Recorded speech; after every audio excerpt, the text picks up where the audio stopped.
Bonjour et bienvenue sur ce nouveau tutoriel vidéo. Je vais vous montrer comment paramétrer et optimiser la plateforme de trading MT4 pour une utilisation sur un VPS. L'utilisation sur VPS étant assez spécifique. Le problème d'un VPS, c'est qu'en général, les ressources sont limitées. Le but est de faire tourner un maximum d'algorithmes de trading en prenant un minimum de ressources système.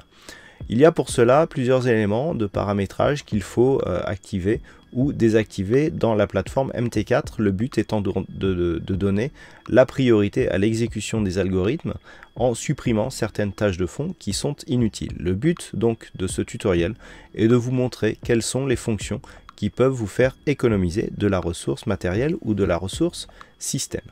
Voici donc une plateforme MT4 telle qu'elle est livrée juste après l'installation sur le VPS. Nous avons donc 4 graphiques, seul le langage a été réglé sur la langue française. Je vous rappelle que pour régler le langage, il suffit ici de cliquer sur langue et de cliquer ici sur French. Le but maintenant est d'appliquer des réglages qui vont nous permettre d'économiser de la ressource. Pour cela, il faut cliquer sur Outils, Options, ou par le raccourci CTRL plus O. Vous avez ici votre première fenêtre, avec ici les paramètres de votre compte. Plusieurs choses sont inutiles. Vous pouvez conserver les données personnelles et les données au démarrage. Par contre, on peut désactiver les news, qui ne nous serviront à rien sur le VPS. Ensuite, sur la partie graphique, on peut montrer les limites du trading. Ça permettra, lorsque le VPS est ouvert, de voir quel est le robot, si on en a plusieurs, qui a pris position.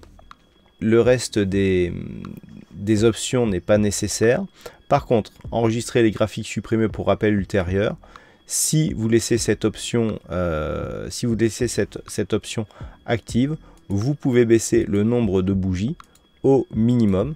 Si votre algorithme nécessite moins de 5000 bougies, par exemple, pour calculer certains indicateurs. Mais cela va déjà vous permettre d'économiser de la ressource. Et si vous éteignez souvent votre VPS, eh bien, vous pouvez aussi décocher cette option. À chaque ouverture, eh bien, chaque plateforme ira chercher les archives de cotation pour chaque sous-jacent qui sera ouvert dans la plateforme. Naturellement, si vous ne fermez jamais vos plateformes, eh bien, cette option n'est pas critique. Ensuite, dans les objets, vous n'avez rien à cocher ici. En trading, vous n'avez rien à cocher non plus. Il est déconseillé de cocher sur trading en un clic sur un VPS pour éviter toute erreur de fonctionnement. Au niveau des experts consultants, donc les experts advisors, pour une meilleure rapidité d'installation des experts sur les graphes, vous pouvez autoriser le trading automatique, décocher ici les options de désactivation, autoriser les DLL. Ce n'est pas la peine, sauf si vous voulez faire du copy trading, de cocher cette case. Du point de vue des notifications, pas la peine d'activer cette option si vous n'en avez pas besoin.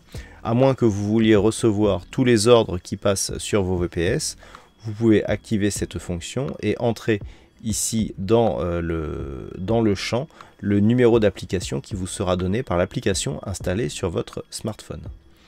Du point de vue des emails, vous n'avez rien à activer non plus, à moins que dans l'un de vos experts advisors soit activer la fonction email qui vous permettra par exemple de recevoir des notifications. Donc dans ce cas-là, vous devrez rentrer ici les paramètres de votre compte SMTP qui vous sont donnés par votre provider.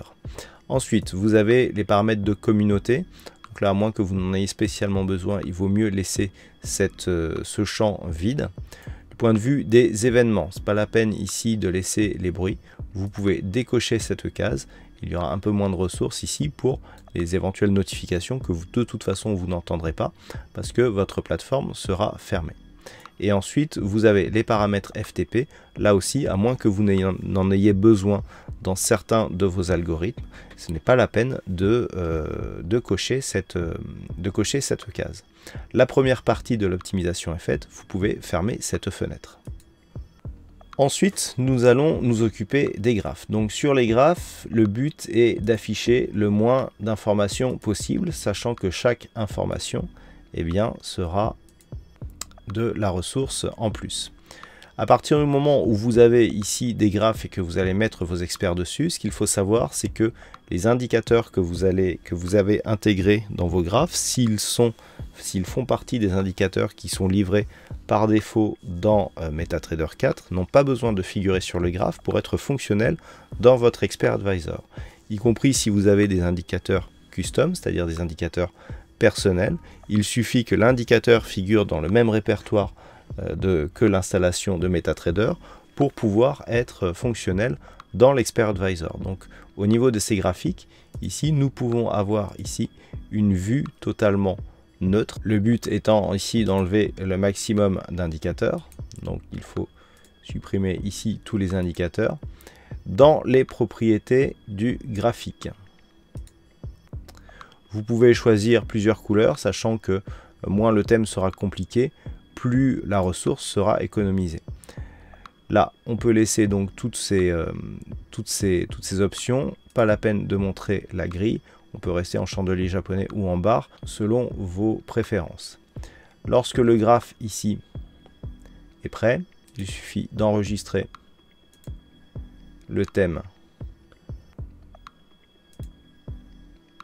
et de l'appeler par exemple défaut.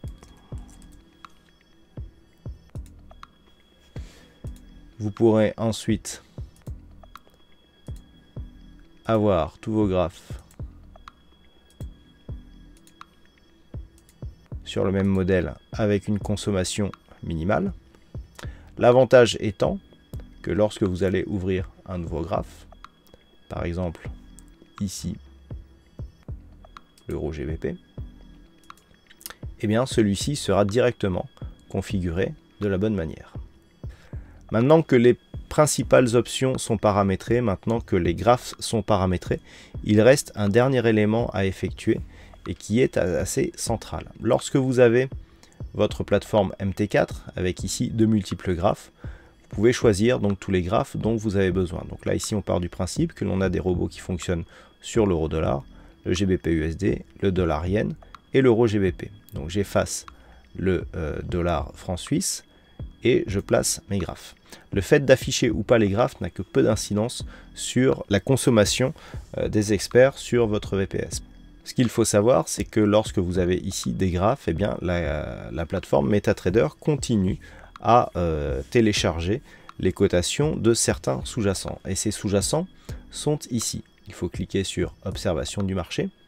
Et il faut savoir que toutes les cotations qui sont ici prennent de la ressource système dans le sens où il faut afficher tous les ticks et télécharger des cotations pour tous ces sous-jacents. Une fois que vous avez affiché et paramétré les graphes et que vous avez l'intégralité des sous-jacents dont vous allez avoir besoin, appliquez ici, clic droit, cachez tout, et la plateforme ne va télécharger que les cotations des sous-jacents dont vous avez besoin sans télécharger les autres sous-jacents. Ce réglage, cette fonction a un impact assez significatif sur l'utilisation de la mémoire vive de votre VPS, élément qui est souvent critique lorsque l'on utilise beaucoup d'Expert Advisor. Une fois que vous aurez effectué ceci, vous pourrez aller ici dans votre répertoire, ouvrir vos Expert Advisor, les placer sur vos graphiques et en fonction de la programmation de ceci, eh bien, normalement, la consommation de vos ressources système devrait être optimisée. Voilà donc pour ce tutoriel vidéo. À très bientôt pour un nouveau tutoriel sur la plateforme MT4.